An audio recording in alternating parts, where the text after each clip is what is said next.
Don't you wonder sometimes why you keep repeating the same mistakes?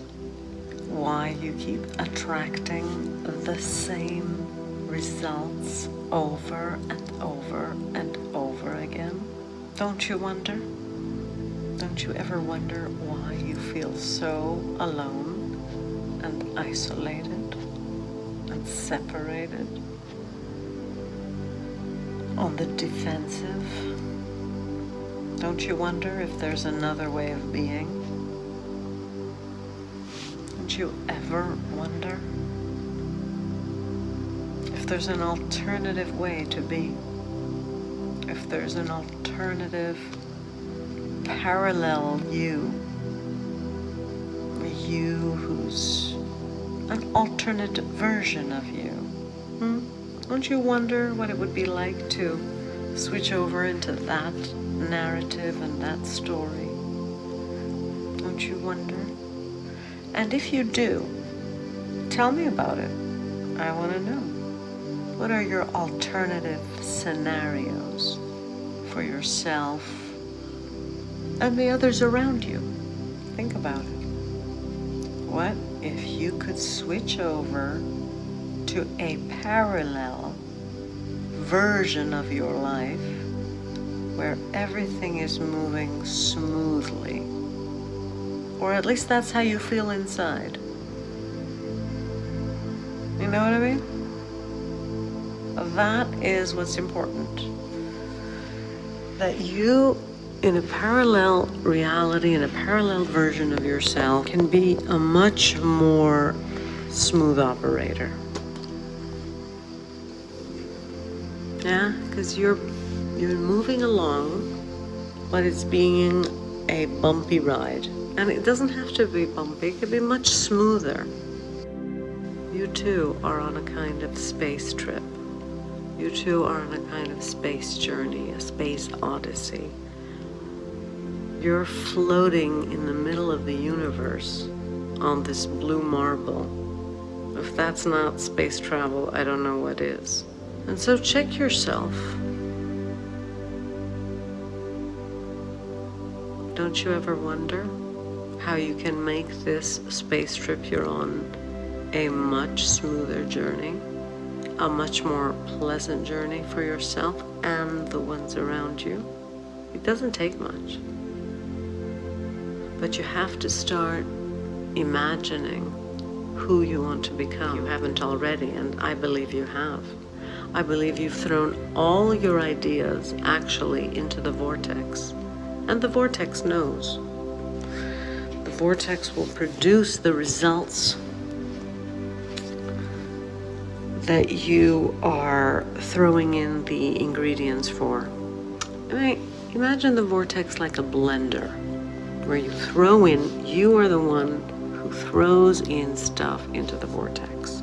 Apples, oranges, bananas, you put it in the mix. Even the things you throw away are also in the blender. So in this blender, even the things that you X, they're also in your blender, whether you're aware of them or not. So start paying attention what you're throwing into the vortex, because you, my friend, are tasting the drink that you've created in this blender, in this vortex. Okay, this cosmic vortex. You are the one throwing in the ingredients. So you put strawberries, it's going to be sweet. You put in garlic, it's going to be stinky, but reaping everything that you have put into the vortex. You are constantly sucking this out. It's like a baby at the breast of a mother. You are sucking the milk that you yourself have created in your cosmic vortex. And that's the taste that you have right now in your life. What's the taste? Hear your experience right now in a taste. What would it taste like? Is it bitter? Is it sweet? Is it bittersweet? And how do you want it to taste? You know? If you want it to taste different, if you want to experience a different reality, you have to start throwing in new things in the cosmic vortex. This is the law of attraction. This is the Platonic world versus the world of shadow that we live in. What the 2 dimensions are to the 3 dimensions, what the 3 dimensions are to the 4th dimension, the world of ideals. You are creating this world through your own world of ideals. There are your elements. So just be careful what you're throwing into the cosmic vortex, because you are creating your simulated reality through your thoughts. Worlds are being created in your brain, in your mind right now. And every time you have falsely based thoughts, you're screwing up your vortex. It's only gonna come back badly. Don't lie to yourself. Don't lie about all those things that you think will go wrong. This paranoia, this fear, this insecurity, this anxiety, stop it. Stop it. It's just lowering your energy level, making you susceptible to what is called a self-fulfilling prophecy. Okay? So you want to prophesize about everything that's going to go wrong in your life? Go ahead. Continue attracting all that BS. Go ahead. Continue attracting all this pain and anxiety, insecurity, isolation. So take responsibility for your cosmic trip. You are what the Greeks would call a psychonaut. From the word psycho, psyche, which means the soul, everything to do with the soul, and naut, as in astronaut, a navigator. The Greek origin of the word naut is nafs, naftis, and you can find it in the word nautical. Okay, the U was pronounced as an F.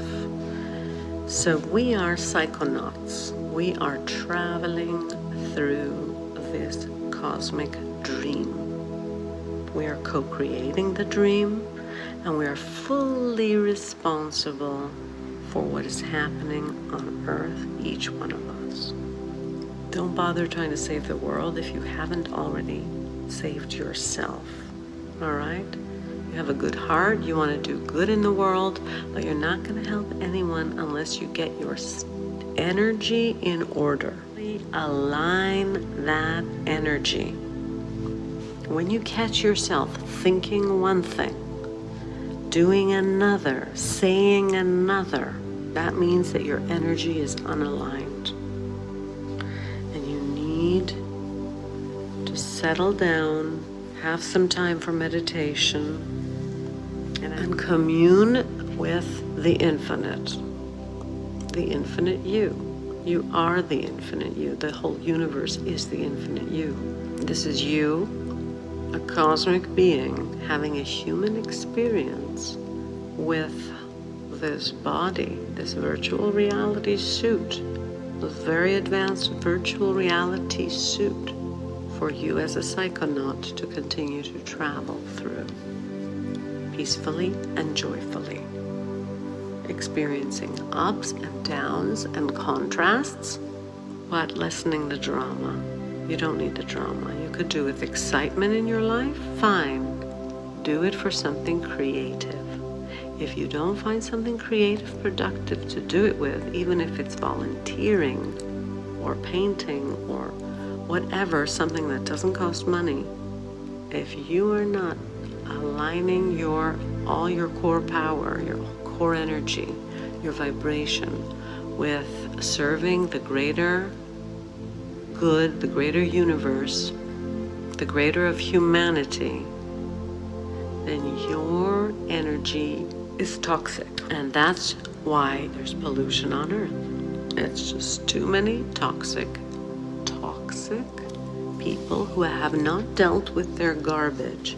And all this garbage is manifestation of their own inner toxicity. So am I clear, my dear psychonaphthis?